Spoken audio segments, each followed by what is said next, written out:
So today we are with Jessie Duquette and Diana Weymar, and very happy to have them both. And we are going to just learn a little bit about both of them. Jessie, I hope you don't mind. I have pulled all of this stuff off of various about yous that are online, and they did make me smile. So I learned that you were born in Hartford, Connecticut. You attempted mass art, but that was about as successful as Trump steaks. You hold no degrees, no distinct honors, have won no prestigious awards, but your mother loves you anyway. And you began the Daily Dawn in January 2017, which documents the every day of the Trump presidency with a cartoon or two. And you are the author of one book that's currently out on the Daily Dawn and a second that's coming out, which is the pandemic edition, out this September. And you live in Western Mass with your wife and son. Diana, you grew up in the wilderness of northern British Columbia, studied creative writing at Princeton University, and worked in film. And you've created projects with centers and groups and exceptional individuals around the world. The list was about as long as my arm. I couldn't fit it all on. You're the creator of the Tiny Pricks Project, which is a public art project that started in 2018 and is ongoing. When I last checked, it had over 3,500 pieces. What are we up to now? Well, a lot of pieces are in transit, so at least 3,500, but we're ramping up, as I'm sure Jessie is, for November. Sure, and this is headed to Washington, D.C. in September. And the Tiny Pricks Project has been featured in The New Yorker, BBC, on NPR, Vogue, Marie Claire, and many other places. So, what I do have to show you are a couple of samples of what these two talented artists have done with the same sorts of information and quotes by Trump. And so here we have Obamagate, and we have the Daily Dawn / Jessie Duquette's work on one side, and then the Tiny Pricks Project on the other. And this is an acrostic poem for those who don't know which way to read it. Going down. And that actually, Christine, by a participant. I'm afraid I can't take credit for that. Oh, okay. I love it. Well, good to know. Very good. And then we have The President Does Read. And again, now is this also a participant, Diana? Myself. Okay. So this is one of yours. And then again by Jessie.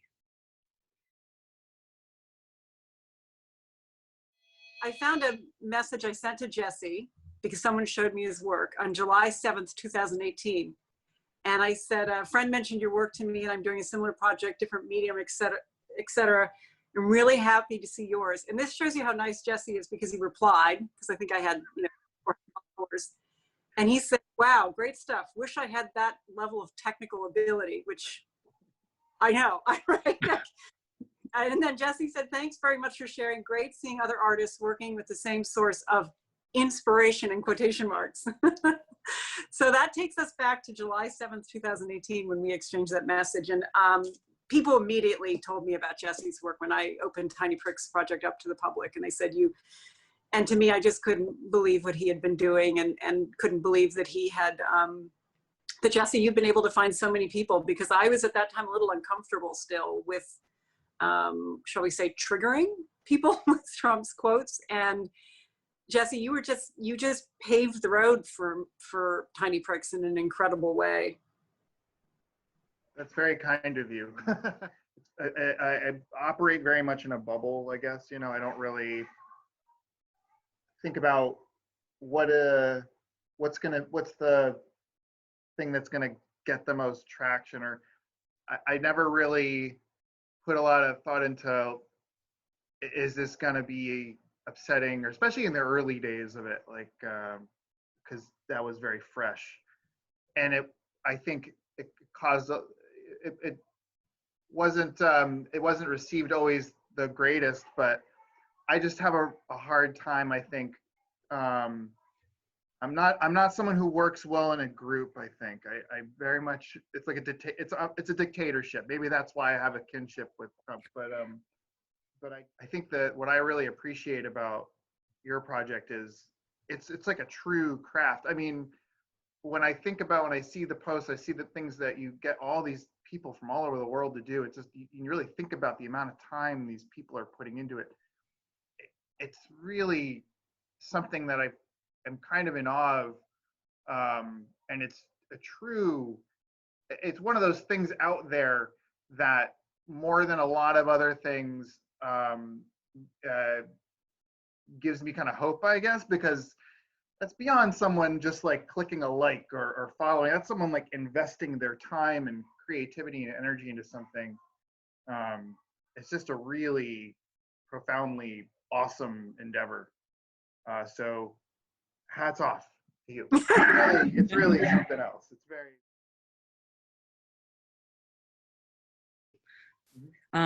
So are you aware, or do you have an idea in advance of what is going to trigger that?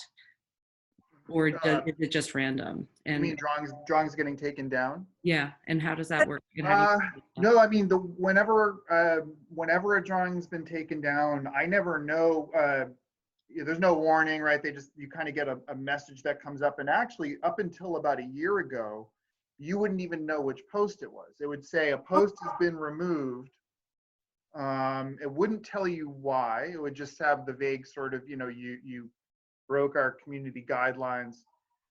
And it was only in the past year that they began to put a little tiny thumbnail of the drawing they took down.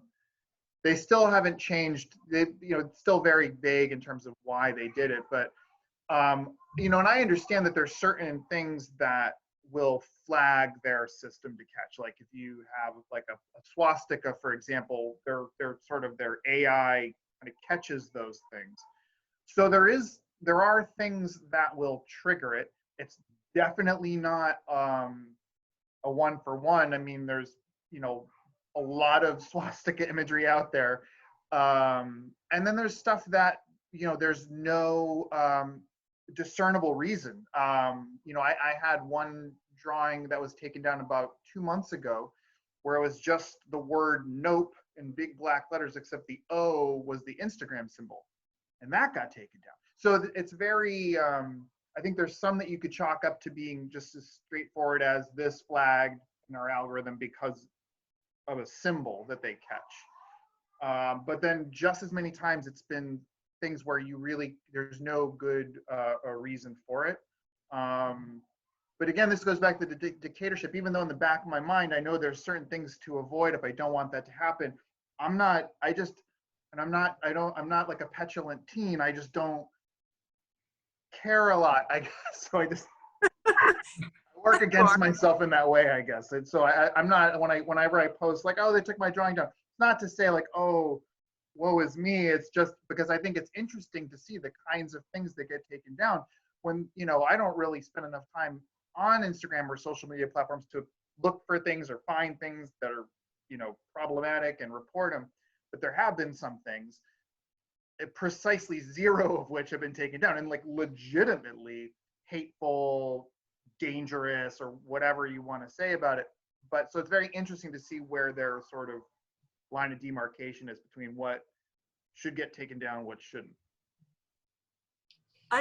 Just story, but I had my entire account deleted for about. Yeah, so I'm more like the child who's been really and I don't think I'd done anything. We don't know what happened. When was that? The opening at Lingua Franca. It was sort of a perfect, it was, I mean, someday we'll have a beer and I'll tell you my conspiracy theories, but I went on my phone. It was the opening in New York. There were the Resistance Revival Chorus sang, and my account went down. And so I have this opposite reaction. I'm always trying to behave pretty well, because I realized in that moment, I literally, Jesse, I went on my account, it wasn't there. And everyone was asking me, where's your account? It was like the worst possible moment. The New Yorker was about to do their piece. It was gone. I just hit 10,000 followers. So it was the worst night of my life, conceivably. And my husband said, you really do this thing where you take a photo of yourself and you put a number that they give you. You go through Facebook, of course. First thing I call my husband, I say, call Instagram. My account is gone. And he's like, oh you my don't God. call Instagram. And so for me, I had this because it was my opening, and in lingua franca had done such an incredible job with it, I instantly had a sort of imposter syndrome. Like I'd shown up for the party and I couldn't bring my, the featured element, which was my account. And so 2:30 in the morning, I took a picture of myself holding this piece of paper with my signature and the number, and it was like a mugshot, and it worked. The next day, we went through the process, it came back, but it made me realize that night as I was going to sleep, when I could finally sleep, would I rather the entire physical collection still existed, or if the Instagram life at that point, which was about 650 pieces, all the comments, of course. So my project is one of I think the biggest difference between us is that mine is public and yours is not. Although I would argue that you are public in a way too, though the participation is not public, but what you're sharing instantly,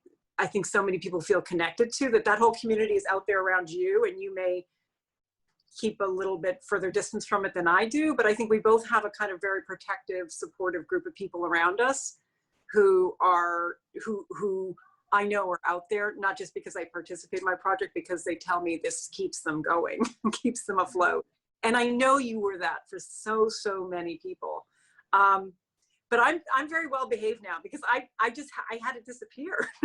Well, and I think if I had that situation, I might operate differently. But I think even that, the whole notion that, that could happen, I think kind of colors the way my relationship with social media, because it's all like, it's just kind of like a fantasy, it's not, Yeah. it's not real. If it can literally vanish, the content can just vanish because someone, puts in the right, whatever, Control Alt Delete. It's like a fantasy. I don't know. So it's hard for me to have a lot of, right now, it's easy for me to say, I haven't had my account deleted yet, but it's just, it's tenuous already. It's, if it's subject to these whims, it's kind of like, I'm sure I would have different feelings if the repercussions were stronger.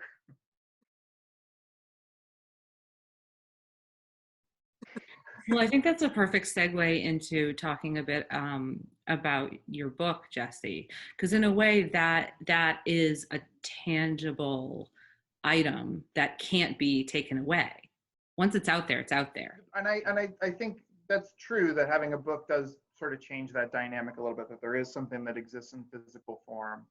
I think the difference is that, at least on social media, the whole construct of it is the sort of like daily aspect of it, and the books don't have, they're basically just a compilation of drawings. So I think that's the one thing that misses, that you miss from, say, like the book iteration of it. But I'm glad that if it were to vanish tomorrow or now, that there's at least some artifact of it to prove that it existed in some way. Like, I saw that this was called the Daily Dawn Pandemic Edition, from impeachment to embleachment. Is this something that came? Did they approach you about this because of current events, or is this something that was in the works? How did this come about? The editor reached out to me about doing a COVID specific book. The initial intention was for this book to be smaller. And I think that goes back to the lack of success with the first book. They're like, let's not make something smaller. But then shortly after that, everything happened with George Floyd and the protests, and just everything kind of escalated in like a sideways direction, a totally different pathway that presented a whole other world of just other kinds of craziness. And so it changed pretty rapidly from being a narrowly focused, shorter book purely about COVID to being, well, let's just do now the second 2 years. So the title is a little misleading in hindsight, because it's not, there's certainly a chunk of it is stemming from the sort of COVID time. But it also goes into impeachment, like the title suggests, like the thing with Iran, the beginning of the year, and then certainly the protests that occurred afterwards. Diana, did you see that in the pieces being submitted to you too, that there was this shift throughout Yeah. the year? Well, I think I'm curious to know if Jesse agrees. I think when the crisis within the crisis within the crisis occurred, I was already feeling that we were in a crisis from the beginning. I was slower than Jesse to figure out how to address it or what to do. But when things got really difficult, for me, there was a real issue because the way Tiny Pricks works is that people mail in pieces. So that means that they go to a post office, so they interact with people. So suddenly the main way of receiving the pieces, so therefore generating material. So I'm very, I have a relationship with hundreds and hundreds of people who are making pieces. So that was a really big shift, but I just felt like someone just took the volume and turned it up to 10. I mean, that was how it felt to me. I was already, at 5 or 6, and it ramped up. And as Jesse said, I think there was a real intensity to the protest aspect of what I'm doing that just felt very familiar because we'd been in this space for quite a while. But what I saw, because I have a call and response relationship with participants, I no longer was getting pieces about building the wall. So the feedback I got from participants was much, much closer to what was happening in real time. So in other words, they were making a piece and in this case, submitting it virtually immediately, as opposed to the past where people would hear something, it would resonate or it would upset them. They would make a piece and participate that way. So I had a slightly, probably what Jesse was experiencing, you're experiencing, Jesse, on your own, I was experiencing with a time delay because there's the submission part of it. But all these voices were coming forward.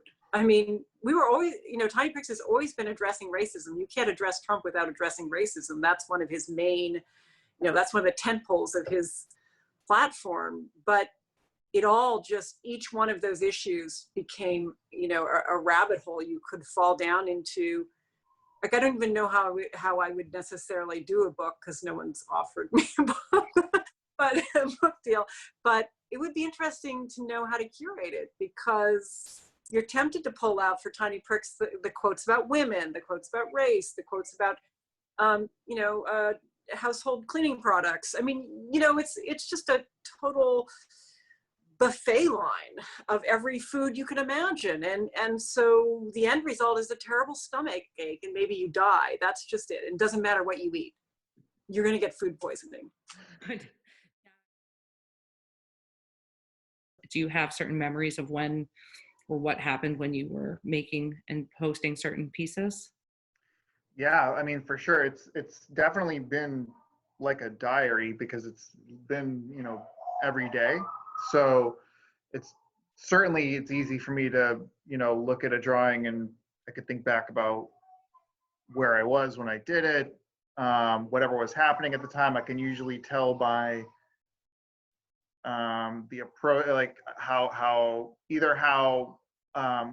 angry I was or kind of the mood I was in, both based upon like kind of the not the style of the drawing, but more like the angle of the humor. And then the caption usually tells me where my head was at. But no, absolutely.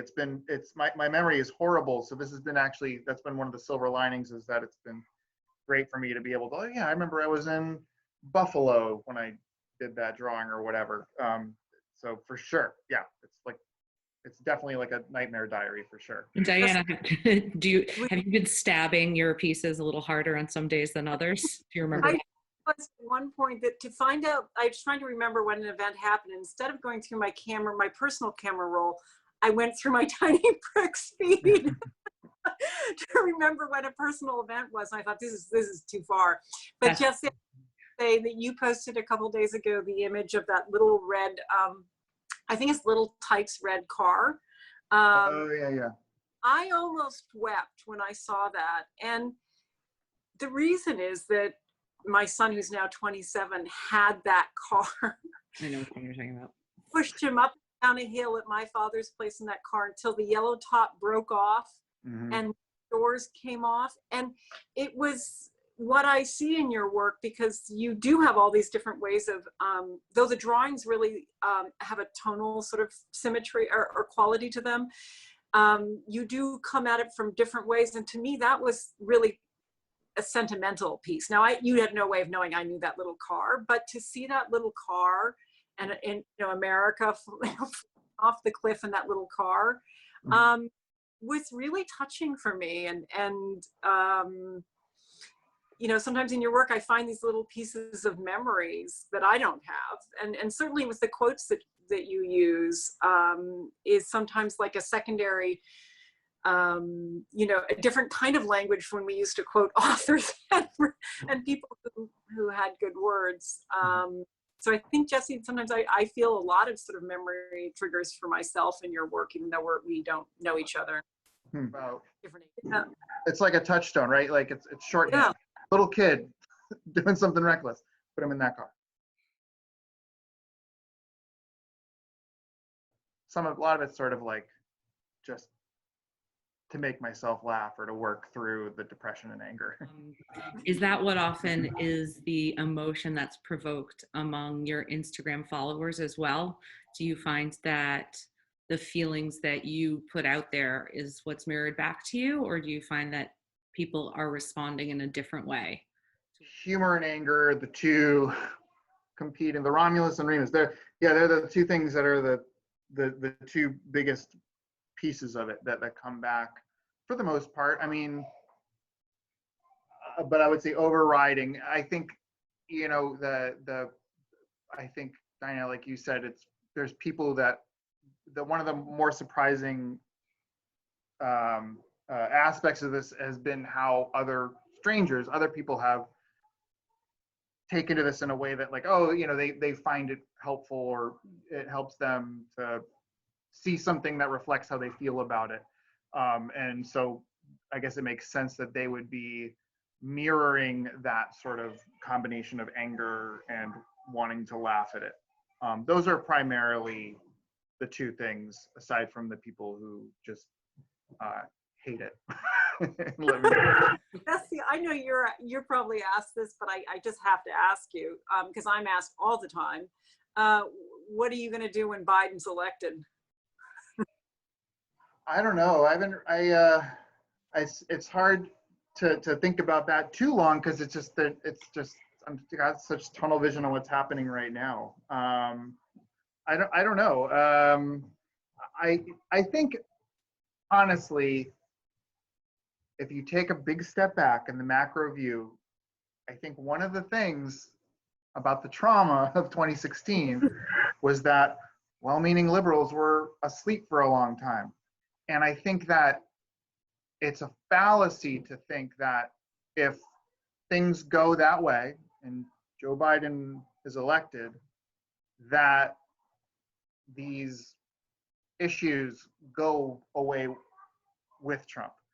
And I think this is one of the big, not problems, but one of the things I had to contend with the George Floyd protests, where, you know, there was a period of, like, I don't know, 3 weeks, almost a month, where I don't think I drew Trump once, because it didn't matter. He wasn't the point. He wasn't the problem. He makes, like everything else, he makes it worse. But I think that, you know, people were shocked when Trump won, and rightfully so. But I think anyone who was paying attention or savvy enough could see the groundwork being laid for decades at that point for someone like him to cruise right in. And I think the last thing I want to do, if Biden wins, is to go back to that level of complacency, because I think that's a mistake. I think it got really easy to take a back seat and just think things were great and rosy when they really weren't. It was easy. I don't know. I wouldn't do the same project necessarily, but I don't know that I could totally walk away from doing political commentary entirely. And honestly, Joe Biden, maybe he won't have the same volume of problems, but there'll be enough, I think, to poke fun at here and there. Not on the same level or playing field at all, but I don't know. I think that there's always going to be, I think it's important to stay vigilant. If people truly care about Black Lives Matter, people truly care about income equality, all these things. It doesn't end with Trump. Doesn't even end with Mitch McConnell if he loses. It's a bigger thing than that. And my worry is that people will look at these elections as sort of like an off-on switch and like, all right, I don't need to care anymore. We did it. And I hope people don't take the pressure off, I guess is my point.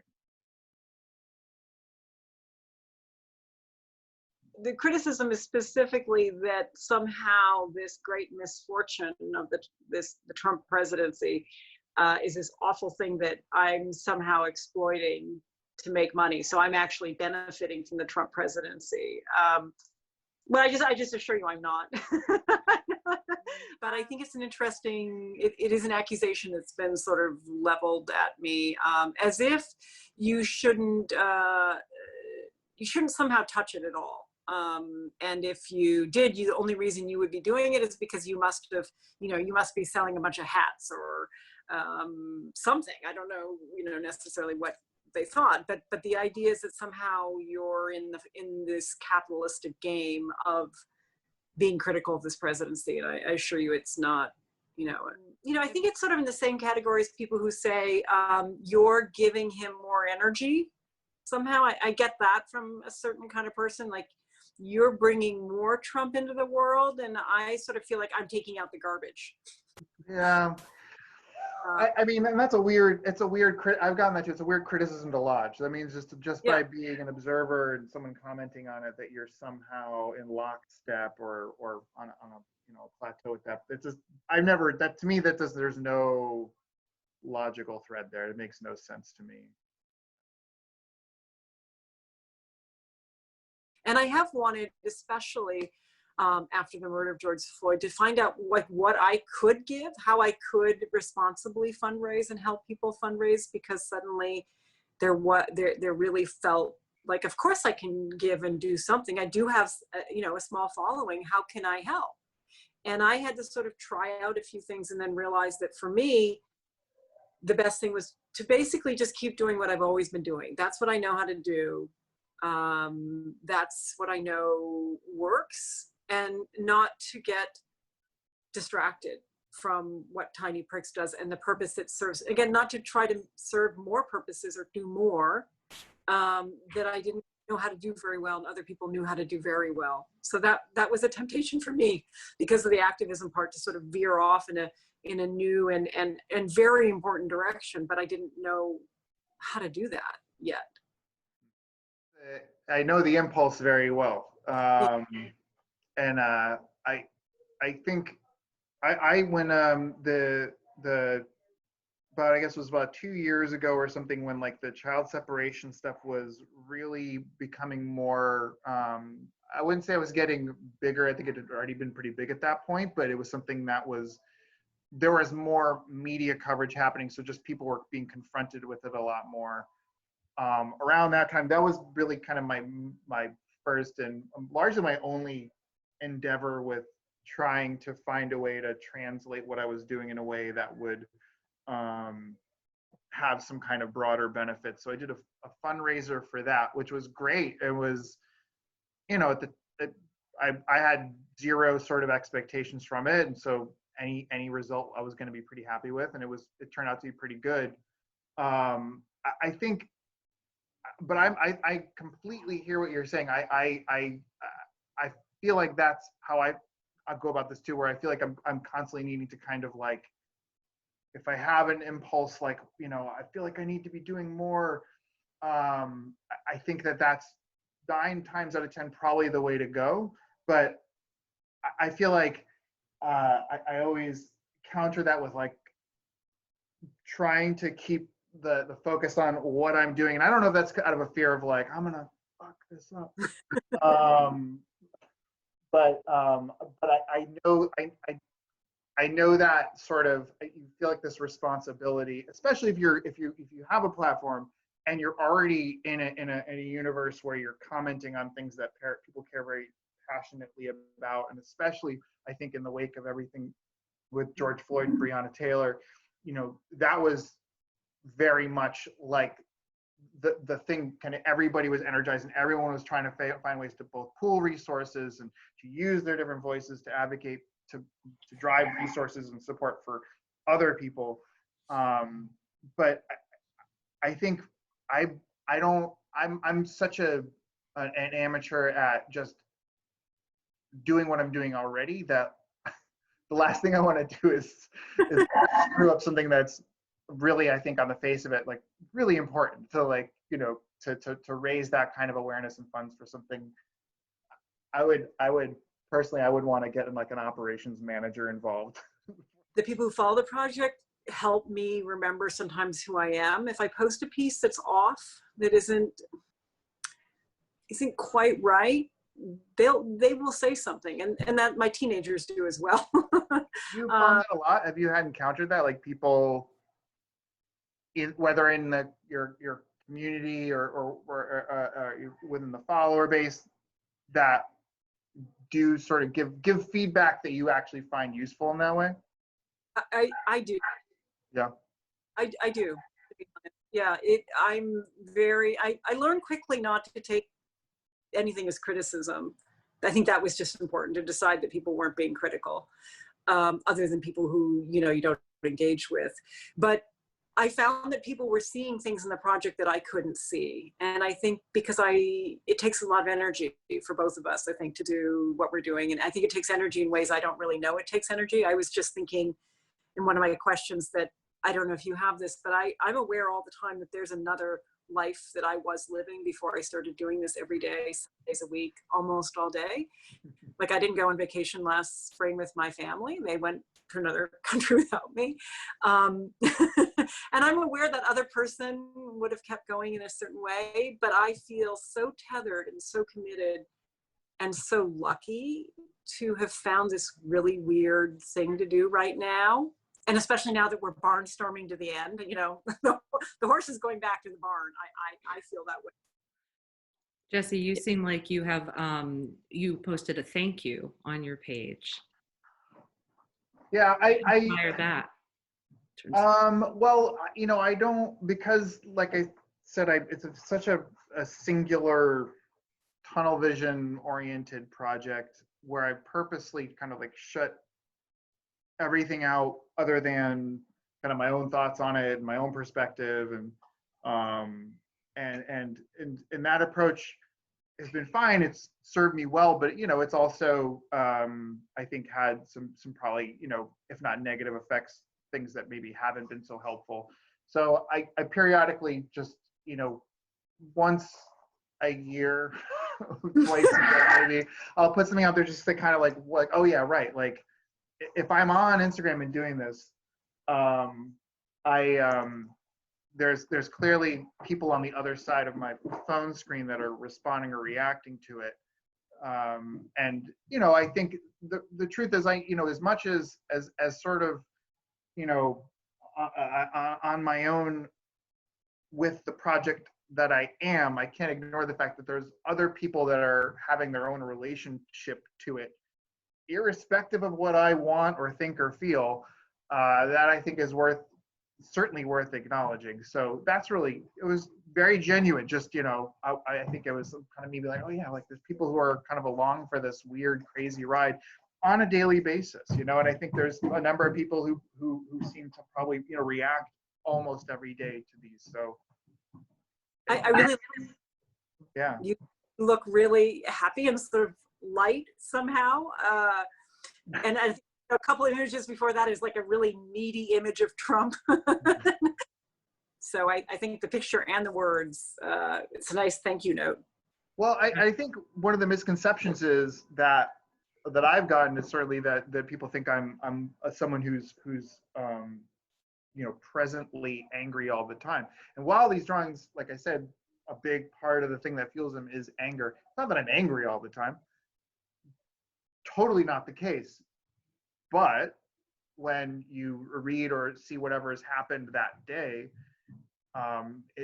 as a reaction, that's the thing that's provoked. But yeah, I mean, I think one of the things that's been helpful for me is that this exercise has allowed me to, at this point, pretty successfully compartmentalize, for the most part, this stuff. So I can be totally fine and happy and do those things and do everything else, and then still channel this total anger and ire at this terrible bunch of people.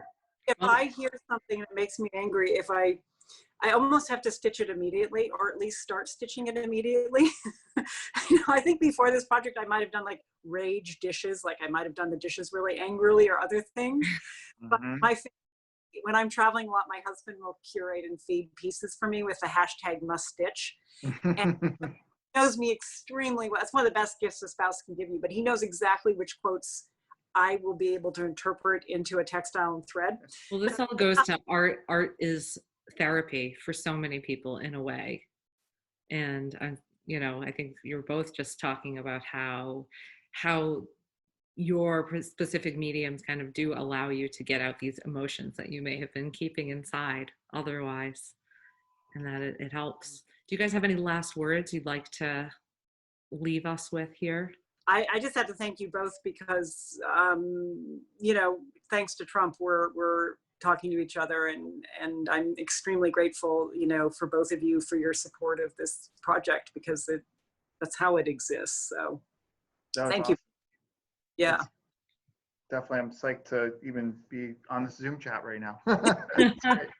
For you, that, Jesse, I think is a real compliment. Well, thank you both so much. I think that this was wonderful. So really appreciate you both being here. Thank you.